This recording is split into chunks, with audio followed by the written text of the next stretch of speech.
6 ბალიანი შტორმი შავი ზღვის სანაპიროზე ძლიერმა ტალღებმა ქობულეთში სანაპირო ზოლში არსებული ინფრასტრუქტურა დააზიანა. ახალი ბულვარის ტერიტორიის ნაწილი ქვა ღორღითა და შლამითაა დაფარული.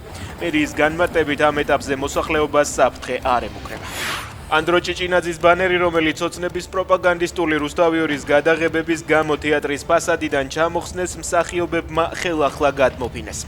ვასო აბაშიძის სახელობის ახალი თეატრის წინ ხმაური იყო. მსახიობები ამბობენ, რომ ოცნება მათი ღირსების შელახვას ვერ შეძლებს.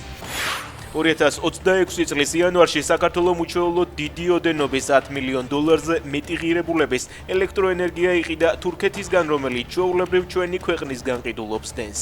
თურქეთი საქართველოში წარმოებული ელექტროენერგიის მთავარი საექსპორტო ბაზარია. ვაშინგტონში ტრამპის მშვიდობის საბჭოს პირველი ღონისძიება მიმდინარეობს, რომელსაც წევრ ქვეყნებთან ერთად საქართველოს გარდა რეგიონიდან ყველა სახელმწიფო ესწრება. ტრამპმა საგანგებოდ მიმართა და წარმატება მიულოცა ფაშინიანსა და ალიერს. მათ სუსტებმა დაიწყეს და ძალიან ძლიერებმა დაასრულეს. შეგიძლიათ საკუთარი თავებით იამაყოთ, თქვა პრეზიდენტმა. ამ ფონზე საქართველოს, რომელიც წლების განმავლობაში ამერიკის სტრატეგიულ პარტნიორად ითვლებოდა, დღეს შეხვედრაზე მიწვეულიც არ ყოფილა.